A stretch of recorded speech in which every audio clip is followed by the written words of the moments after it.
तो जैसा कि हम लोग जानते हैं कि केमिकल बॉन्डिंग एक बहुत ही ज़्यादा इम्पोर्टेंट टॉपिक है इनऑर्गेनिक केमिस्ट्री का as well as organic chemistry का। तो हमने अपने यूट्यूब चैनल पे एक सीरीज़ स्टार्ट की है जिसमें हम कंप्लीट केमिकल बॉन्डिंग को डिस्कस करने वाले हैं। तो उस सीरीज़ का ये पहला लेक्चर है। वेलकम, आप सभी का स्वागत है हमारे यूट्यूब चैनल में। तो चलिए समझते हैं हम केमिकल बॉन्डिंग को। तो पहले लेक्चर में हम थोड़ा बेसिक पढ़ेंगे तथा जानेंगे लुईस डॉट स्ट्रक्चर्स के बारे में कि लुईस डॉट स्ट्रक्चर क्या होते हैं। तो स्टार्टिंग करते हैं। तो अब समझ लेते हैं कि लुईस डॉट स्ट्रक्चर क्या होता है। तो जैसा कि अपन लोग जानते हैं कि एटम के अंदर 3 तरह के पार्टिकल्स होते हैं, प्रोटॉन, न्यूट्रॉन और इलेक्ट्रॉन। तो प्रोटॉन और न्यूट्रॉन होते हैं एटम के न्यूक्लियस में। कहाँ पे? एटम के न्यूक्लियस में, बिल्कुल मिडल में। यहाँ पे होते हैं प्रोटॉन और न्यूट्रॉन, और उसके चारों तरफ इलेक्ट्रॉन्स रिवॉल्व करते रहते हैं। ठीक है, तो इलेक्ट्रॉन रिवॉल्व जो करते हैं, न्यूक्लियस के चारों तरफ जो इलेक्ट्रॉन घूमते हैं वो अलग अलग शेल्स में घूमते हैं। जैसे ये पहली शेल थी, ये दूसरी शेल, ऐसे ही इलेक्ट्रॉन्स अलग अलग शेल्स में घूमते हैं न्यूक्लियस के चारों तरफ। तो सबसे बाहर वाली शेल जो होती है, सबसे बाहर वाली शेल, उसे हम बोलते हैं वैलेंस शेल।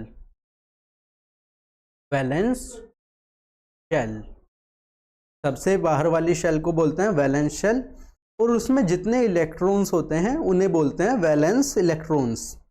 क्या बोलते हैं? सबसे बाहर वाली शेल में जो इलेक्ट्रॉन्स प्रेजेंट रहते हैं उन्हें वैलेंस इलेक्ट्रॉन्स।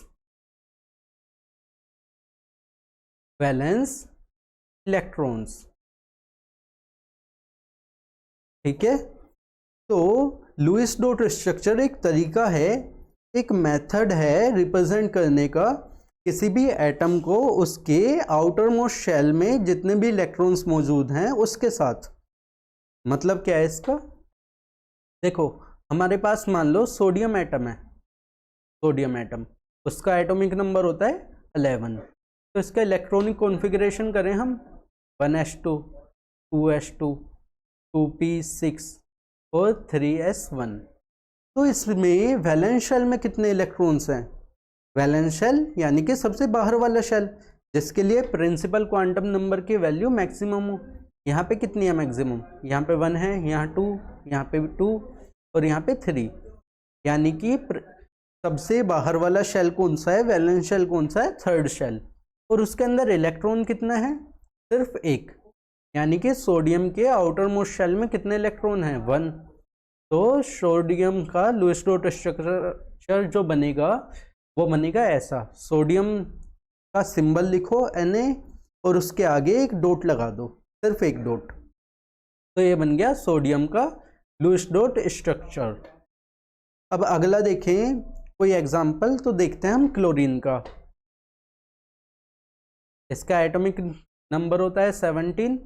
तो कॉन्फ़िगरेशन हुआ 1s2, 2s2, 2p6, 3s2, 3p5। देखो, तो इसके आउटर मोस्ट शेल में कितने इलेक्ट्रॉन्स हैं? सबसे बाहर वाला शेल इसका थर्ड शेल। तो इसमें टोटल कितने इलेक्ट्रॉन्स हैं? 5 इलेक्ट्रॉन्स। दो तो इस s ऑर्बिटल में है और 5 ऑर्बिटल इस p में है, यानी कि टोटल कितने हुए? 7 इलेक्ट्रॉन्स। मैंने शायद पहले 5 बोल दिया था गलती से। तो 7 इलेक्ट्रॉन्स होते हैं यहाँ, ठीक है। तो 7 इलेक्ट्रॉन्स को रिप्रेजेंट कैसे करेंगे? क्लोरीन का सिंबल लिखेंगे और उसके चारों तरफ 7 डॉट्स लगाने हैं हमें। 3, 4, 5, 6, 7। तो ये हो गया क्लोरीन का लुईस डॉट स्ट्रक्चर। तो अब इसकी डेफिनेशन को समझ लेते हैं। अभी हमने ये समझ लिया कि ये होता क्या है।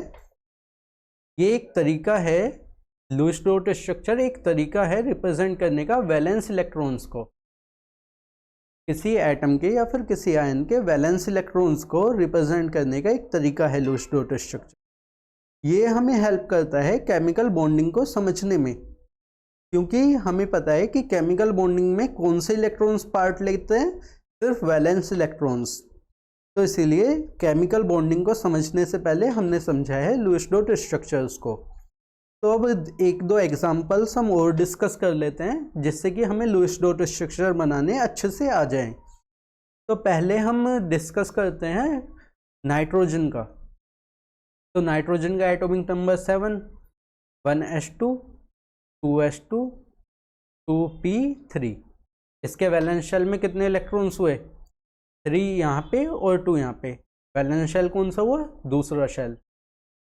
3 और 2 5 इलेक्ट्रॉन्स। तो अब नाइट्रोजन पे 5 डॉट्स लगा दो बस। 2 3 4 5। ये हो गया हमारा नाइट्रोजन का लुईस डॉट स्ट्रक्चर। देख लेते हैं हम ऑक्सीजन का, देख लें। तो 1s2, 2s2, 2p4। ऑक्सीजन का सिंबल लिखो। और यहाँ पे वैलेंस शेल में 4 इलेक्ट्रॉन्स, वो 6 इलेक्ट्रॉन्स, तो 6 डॉट लगा। ये बन गया हमारा ऑक्सीजन का लुईस डॉट स्ट्रक्चर। अगले वीडियो में हम समझेंगे केमिकल बॉन्डिंग।